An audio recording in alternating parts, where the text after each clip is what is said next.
vez, né? Às vezes a gente prepara, mas aí o Senhor fala, não, nem isso não. Amém, né? Glória a Deus. Diz assim, Jeremias 29:11. Porque eu bem sei os pensamentos que penso de vós, diz o Senhor. Pensamentos de paz e não de mais, para vos dar o fim que esperais. Oh, aleluia. Então me invocareis e ireis e orareis a mim, e eu vos ouvirei. Buscar-me-ei e me achareis, quando me buscardes de todo o vosso coração. Aleluia. Vamos aplaudir ao Senhor. Glória a Deus. Aleluia. Curve a sua cabeça nesta hora.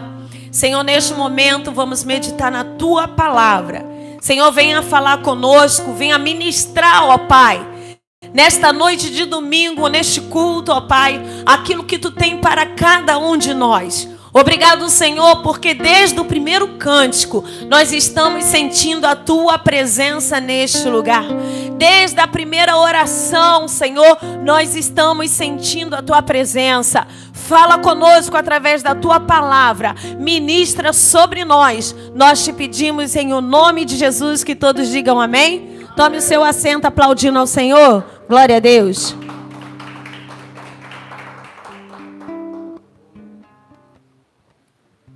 Profeta Jeremias, conhecido como o profeta chorão da Bíblia, né? Jeremias chorava muito aos pés do Senhor.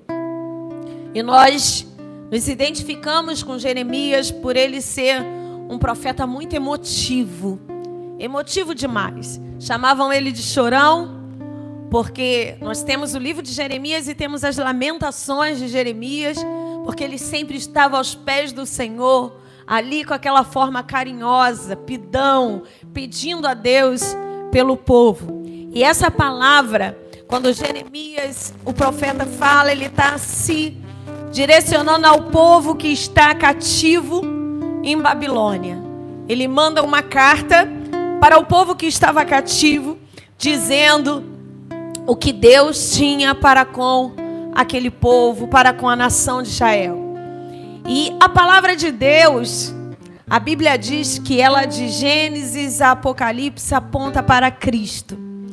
E o Velho Testamento, embora Paulo diga que ele foi abolido por Cristo, ele está aqui, ó, na Bíblia, porque ele é experiência para nós.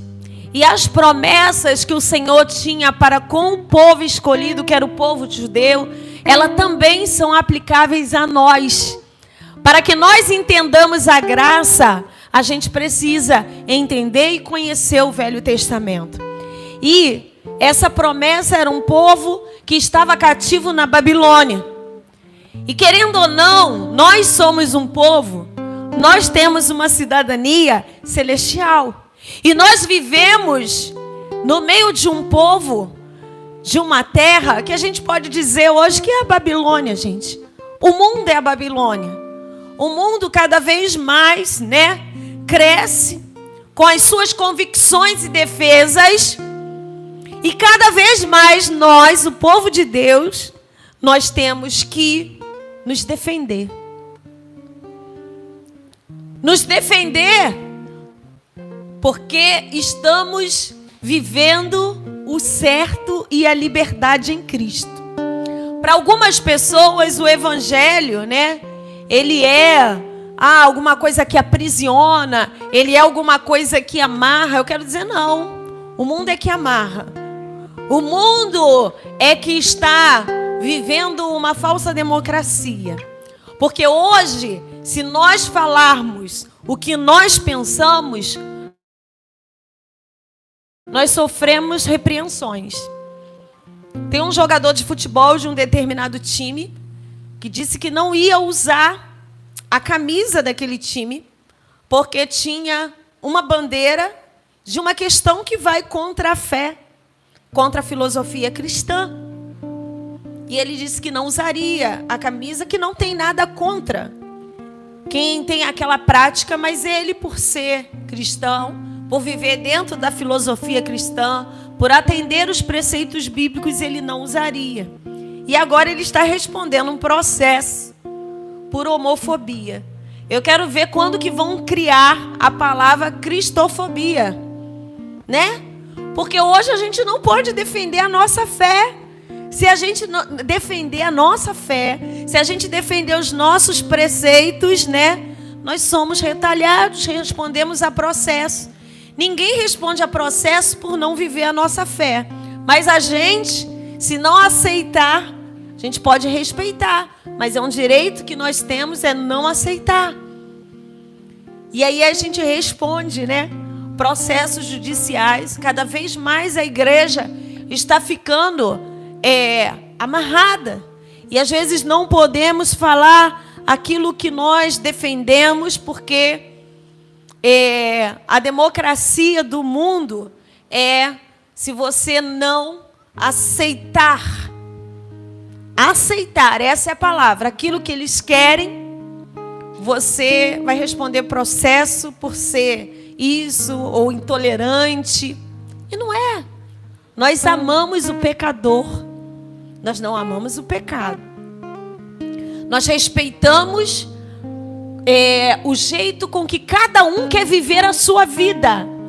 Mas a gente não precisa aceitar aquela forma de vida. Para mim, não. Para você, bacana, beleza. Respeito. Mas a palavra respeito não é suficiente hoje para a sociedade. Se você falar assim, eu respeito, mas não aceito. Aceitar ou não é uma questão de escolha. Amém? Glória a Deus. Eu respeito o Maílson aqui, ó. Mas quem aceitou casar com ele, bonitinho desse jeito? Guerreira. Foi aquele espetáculo mesmo. Porque isso aí eu vou concordar com você, eu concordo. Aquele espetáculo ali chamado Amanda, minha amiga. Guerreira, né? Vamos aplaudi-la, irmãos. Ó, é lindo. Nem fala que não é. Olha lá, ó, olha lá, brava. É lindo pra ela. Mas quem aceita a beleza dele é ela. Eu só respeito a opinião dela, amém, irmãos? É isso. Deu para exemplificar para vocês? E quem aceitou lá foi ela. Eu respeito, mas ela aceitou. Tem gente que fala assim, Silvana, você casou com um doido. Aí temos algo em comum, né? Todos os dois fazem aniversário dia 7 de janeiro. Olha lá o outro bonitinho ali, ó. Tem gente que fala assim, pastora, como é assim? Como você casou com essa bênção? Amados, minha bênção ó. Aí eu falo assim, ninguém precisou dizer sim para ele, aceitar ele, né? Quem foi que aceitou lá diante do pastor? Foi eu. Cabe a vocês o quê? Aceitar ou respeitar a minha decisão? Respeitar, quem aceitou foi eu. Olha lá, ó. Outra doida ali, ó, Fabiane. Ô, glória! Né? Dia 17, o pastor falou, aceita? Ela disse, sim. A gente pode dizer assim, meu Deus, é doida, né? Não, né, Rodrigo? Mas a gente tem que respeitar a decisão. Vocês estão entendendo o que é aceitar e respeitar? O mundo quer que a gente aceite. Aceitar, meu filho, é casamento, é casar. A gente tem que respeitar a decisão do outro. Quem quer viver dessa forma, seja feito conforme a tua vontade. A palavra é amém, né? Amém. Seja feito conforme a vontade deles. A minha não é essa. A minha é viver debaixo da palavra de Deus, aguentando firme. Né? Aí os nossos guerreiros, glória a Deus, Xurex, os sarpos, né? Amém. Mas eu quero entrar na palavra, querido. Sabe por quê? Nós sabemos que Deus tem propósito acerca de nós. E a Bíblia diz que Ele tem pensamentos de paz e não de mal. Deus, Ele sempre pensa o melhor para nós. Deus sempre pensa algo extraordinário para a sua vida. Deus sempre pensa que você vai conseguir vencer junto com Ele todas as batalhas que levantam sobre a sua vida. Maílson estava dizendo aqui que Jesus nunca falou, Deus nunca prometeu uma vida de totalmente sem lutas. uma vida totalmente sem batalhas, uma vida que seja sempre tranquila. Não. Isso foi promessa de Deus para nós no jardim. Mas o orgulho tirou o jardim de nós.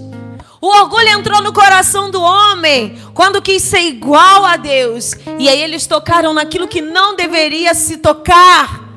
E nós perdemos os privilégios. Qual o privilégio? De não precisar trabalhar. De comer tudo que a gente queria da forma mais fácil possível. E hoje, quando a gente tem que suar para levar o alimento para nossa casa, querido, isso é bíblico.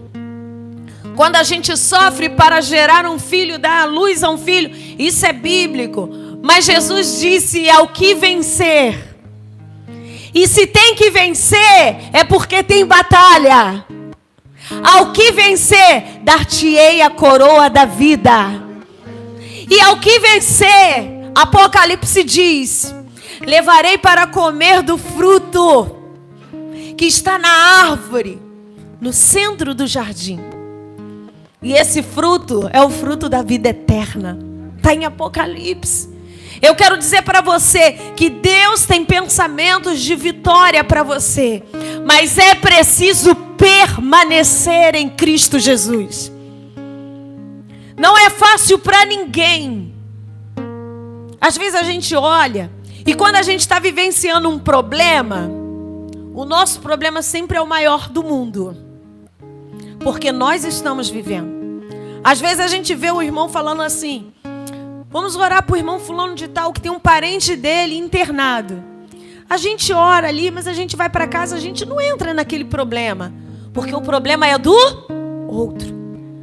Agora, quando você, vou falar para as mulheres, principalmente, seu filho tem uma febre. Seu coração já sangra. Meu Deus, o que será? É Covid, é garganta, é isso, é aquilo. Porque o nosso problema, ele sempre é intensificado no nosso coração.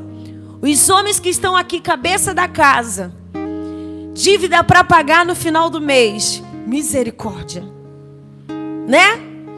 Às vezes a gente não entende, mas é o compromisso, é a responsabilidade. Então seu problema sempre é maior que o outro. Mas eu quero dizer para você que a Bíblia diz que se buscar, você achará. Se você buscar, você achará. E se buscar de todo o vosso coração.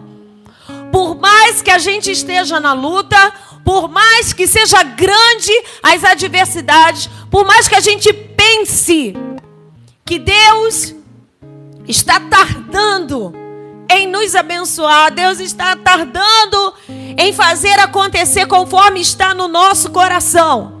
A Bíblia diz em Provérbios que muitos são os planos do coração do homem, mas são os do Senhor que vão permanecer. E eu quero dizer para você que os do Senhor são planos de boa história, boa conduta, bom caminhar. Os pensamentos do Senhor são bons, eles não são ruins. Às vezes o nosso pensamento pensa que tem algo bom na nossa vida. Você fala: mas eu quero isso e Deus não quer me dar. Então, como é que a palavra diz que Deus tem pensamento bom sobre mim? Que muitos são os planos do meu coração, mas o de Deus vai prevalecer. Eu quero dizer para você que Deus sabe o que é melhor para cada um de nós. Deus te conhece, Deus me conhece melhor que nós. Deus me conhece melhor do que eu. Deus te conhece melhor do que você mesmo. Eu quero dizer para você, a vida é muito engraçada, né? Não se meter demais na minha vida. O pastor, às vezes a gente sabe que algo não é de Deus, que aquilo não vai dar certo, que aquilo não é para o irmão. Mas às vezes a gente chega e fica: Senhor, só orando, né? Ah, Senhor, mostra, toca no coração. E aí Deus toca, né, pastor Anderson? Eu hoje falei: glória a Deus, aleluia. Por quê? Porque às vezes a gente tem que tomar uma decisão, a gente tem que se colocar no centro da vontade de Deus, para Deus fazer você voar. Para Deus fazer você decolar. Deus tem planos para a sua vida e os pensamentos do Senhor são de paz e não de mal, para vos dar o fim que vós esperais. Ou seja, sabe o que Deus está falando? Eu tenho um pensamento de bênção para a sua vida.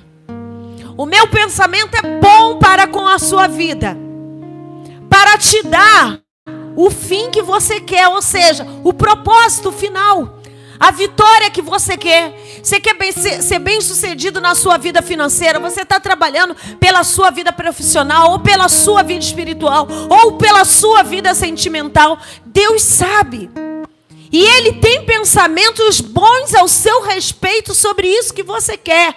Mas você tem que buscar ao Senhor de todo o coração e dar o controle da situação para Ele. Nem sempre aquilo que você determinou, aquele emprego, aquela pessoa, aquela situação é que vai te levar aonde você quer. Deus tem propósito. Pastora, como eu sei o propósito de Deus? Quebranta teu coração aí, querido. Quebranta o seu coração, querido. E deixa Deus falar com você. Ele quer mais para você. Porque a minha Bíblia diz que Deus sempre quer o melhor para nós. Você quer uma coisa boa? Diga amém. Mas Deus quer o melhor. Deus quer mais. Eu tenho certeza que José não imaginava os pensamentos que Deus tinha sobre ele.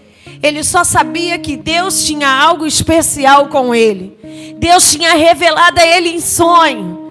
Mas eu acredito que nunca, quando José ali é hostilizado pelos seus irmãos, ele imaginaria que ele seria governador dentro do Egito. Um cativo. Mas sabe por quê? Porque quando ele estava no poço, ele estava no centro da vontade de Deus. Porque quando ele estava servindo a Potifar, ele estava no centro da vontade de Deus. Porque quando ele estava prisioneiro, ele estava no centro da vontade de Deus. Às vezes, quando a gente está no poço, a gente já pergunta a Deus: como é que é? Esqueceu de mim?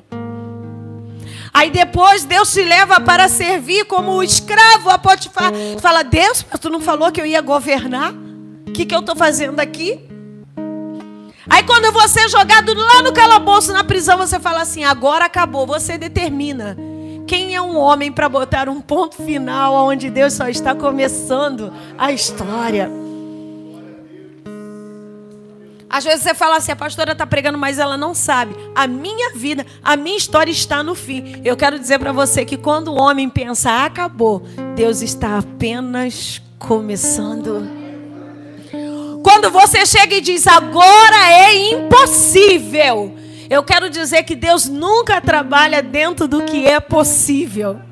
Dentro do que é possível trabalha o homem. Deus trabalha na impossibilidade. Quando é impossível, ele entra. Era impossível sobreviver à fornalha de fogo ardente. Aí ele entrou. Havia um outro na fornalha. E era ele. Era impossível sobreviver à cova dos leões. Daniel foi jogado lá. Aí ele entrou. Porque era impossível. Era impossível sobreviver dentro do ventre de um grande peixe, Jonas.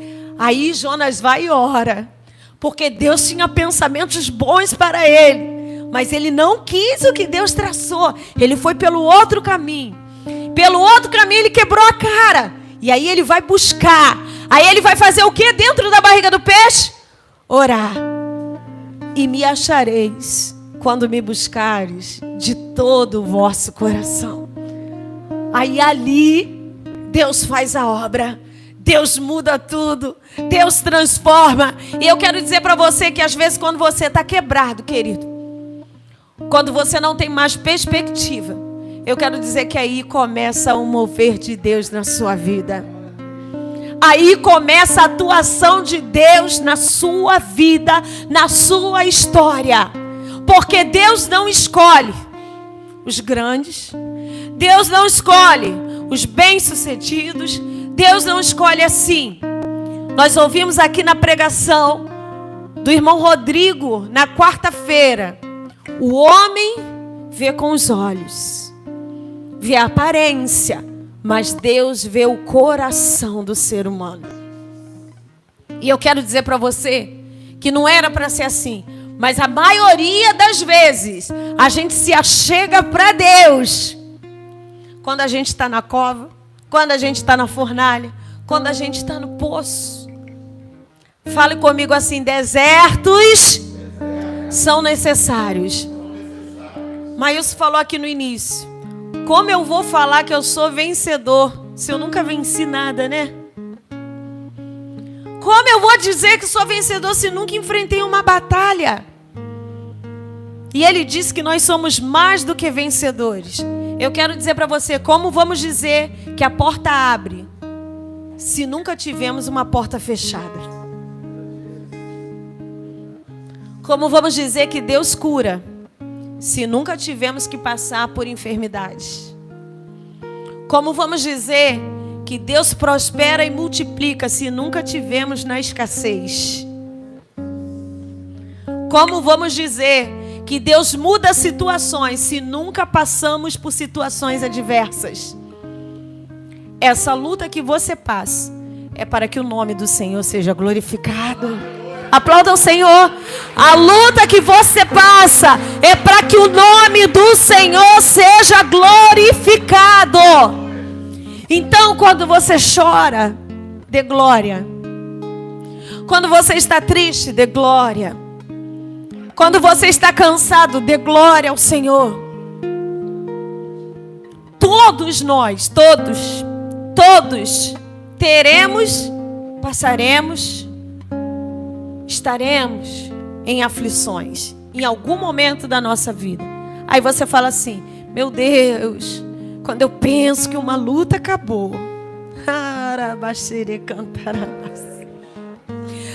quando fala assim: Senhor, quando eu penso que eu alcancei algo, quando eu penso que vai vir os aplausos, Senhor. E eu quero dizer para você que Deus tem pensamento bom sobre vocês, mas Satanás não. Ele é o acusador. Quando você pensa assim: nossa, que grande bênção que eu conquistei, aí ele vem com o dedinho assim, ó: mas isso ainda não tá bom. Mas isso você não conquistou. E aí você: Senhor, tem misericórdia.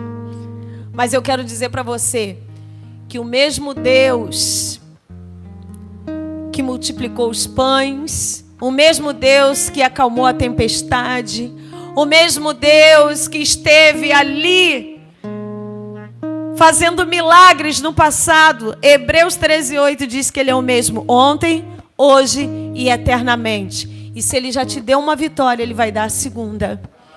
E se Ele te deu a segunda vitória, Ele vai dar a terceira. E se Ele deu a terceira, Ele vai dar a quarta. Porque Ele é o Senhor de guerra. E Ele não sabe o que é perder. Aplauda o Senhor. Esta luta você não vai ter que pelejar. Porque Ele está contigo. E mais uma vez, Ele te diz: só dá o controle. Só me dá o controle. Só me dá o controle, porque Ele vai na frente, guerreando por cada um de nós. Vamos nos colocar de pé, vamos aplaudir ao Senhor. Que Deus abençoe a sua vida que ouviu a pregação. Você que está na live, que Deus abençoe a sua vida. E creia que os pensamentos do Senhor são pensamentos de bênçãos, de vitória para cada um de nós. Aleluia, glória a Deus.